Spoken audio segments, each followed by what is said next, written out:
Diddle-a-dum-dum. I might be wrong, but I think this is episode 70. I may be wrong. It might be 69, but pretty impressive. Right.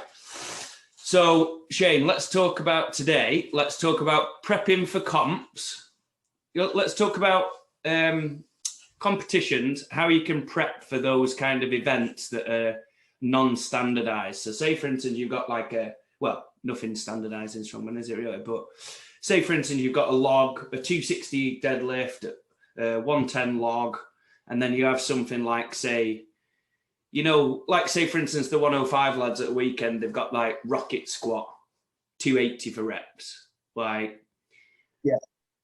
Like, how would you prep? Or like thinking like the 105 comp at the weekend that looked great.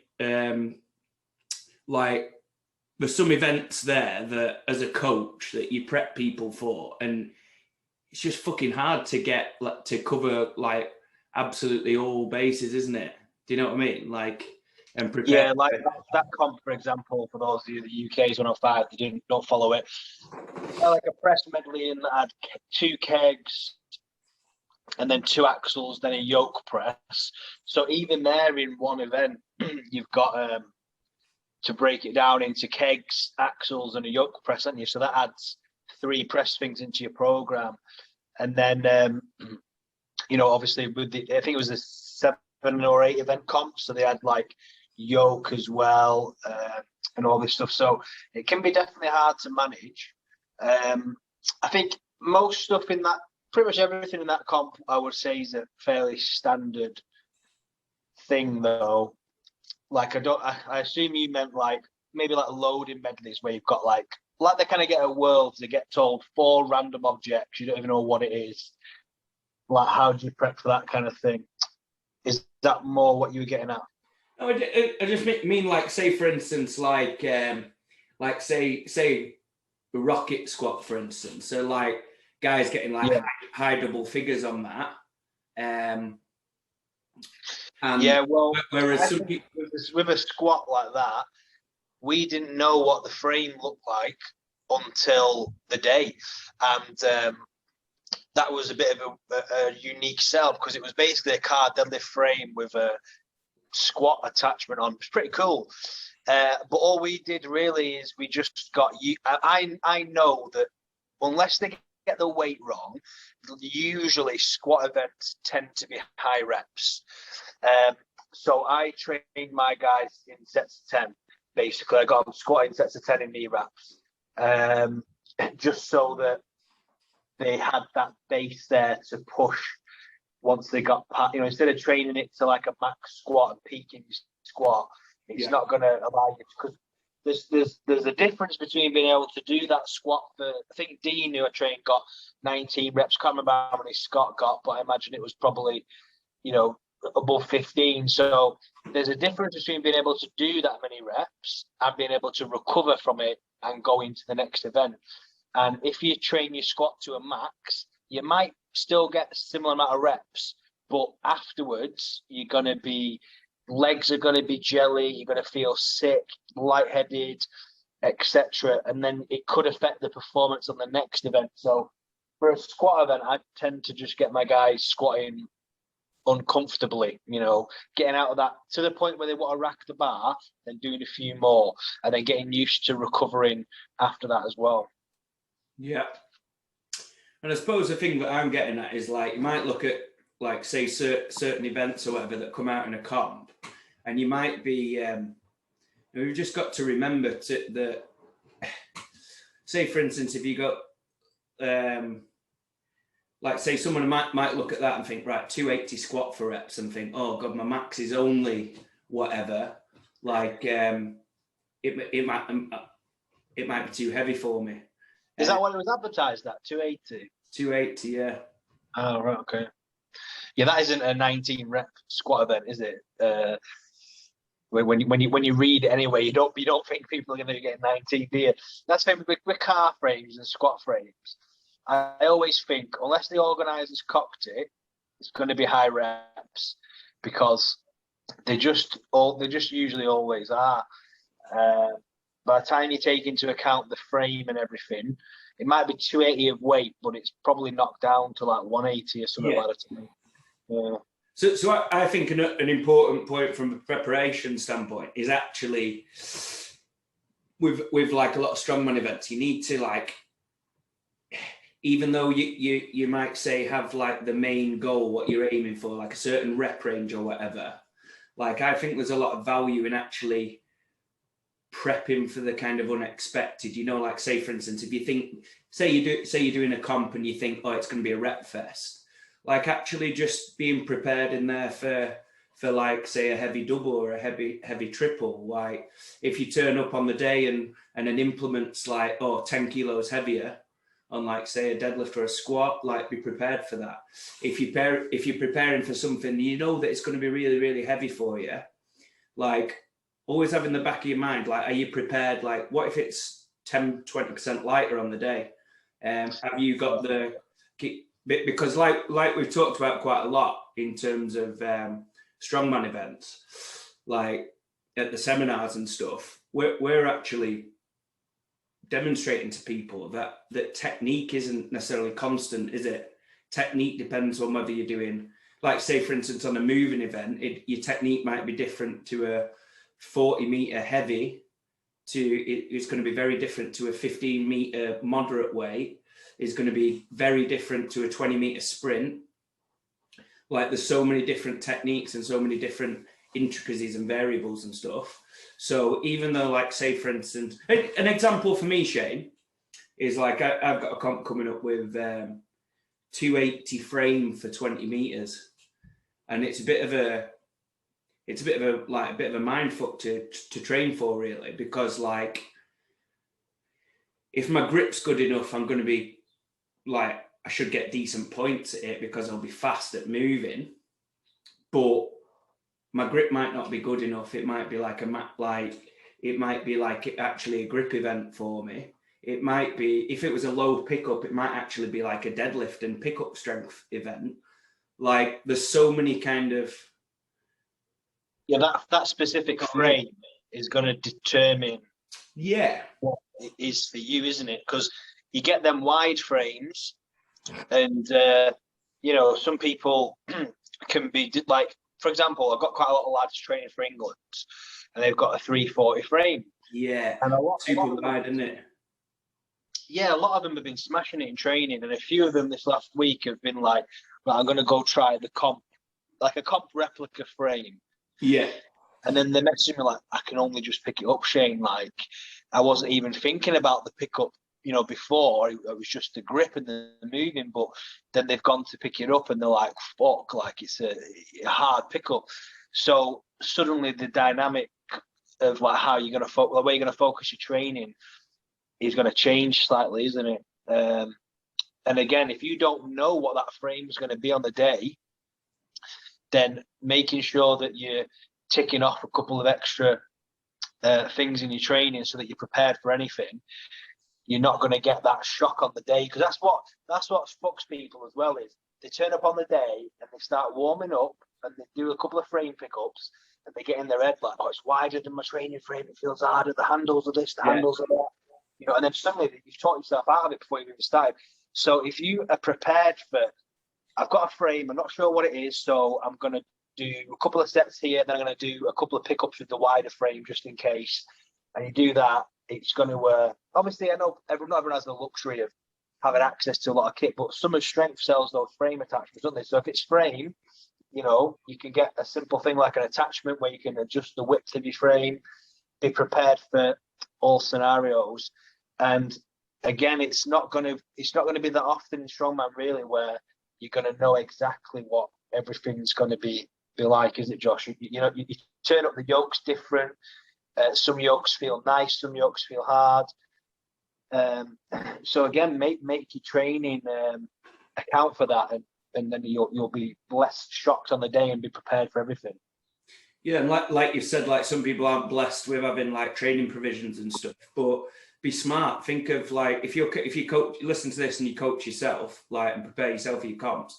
Like just think how you can add constraints to change up the dynamic a little bit. So say for instance, if you train on a frame and you feel like an animal on the pickup, but then your grip's taxed. Like, why don't you try some deficit pickups? Like, stand on a couple of blocks and do some pickup work for lower. So then you're not caught out when you go to a comp and the frame's a little bit lower. Could you add a little bit of a training session where you do 3 pickups before you do your 20-meter run, so you bias in your progression in terms of pickup development? Could you add in like a grip hold at the end, so you do your 20 meters, you're still doing the speed with the same intent, you're timing it, but then you bias in a bit of development towards the grip at the end? Could you do some like supra maximal stuff where, like I did the other day, for instance, I went up to 281 frame and I did like about 12 meters with it. And then part of the thing for me was like, fuck me, 280 felt pretty heavy. So to train myself neurologically, I strapped up and did a set of 280 for 20 meters strapped, and then 301 for 20 meters strapped. And with a view to just basically getting my body used to moving while stabilizing that load. With a view to like say this week's training, hopefully like picking up 220, 240 isn't going to feel like my positions are going to be better because I've like ironed them out with the heavy load, if you will. But yeah, there are so many constraints that you can just add and be creative with your training, if just to prepare for these scenarios. Like we said, a couple of months ago, I did that the comp at Yorkshire with like the car. That was a prime example of that comp, right? On paper, we've talked about it before. Actually, it was the car. Yeah, it was brilliant. I actually picked that comp because I thought, this is a good measure. There's nothing that you can't prepare for, and it's a good measure of how I've progressed on the staples. The one at Yorkshire, Rotherham, and it was stiff bar deadlift, it was log for reps, it was frame carry, it was yoke, and it was stone over yoke. But like I've said before, the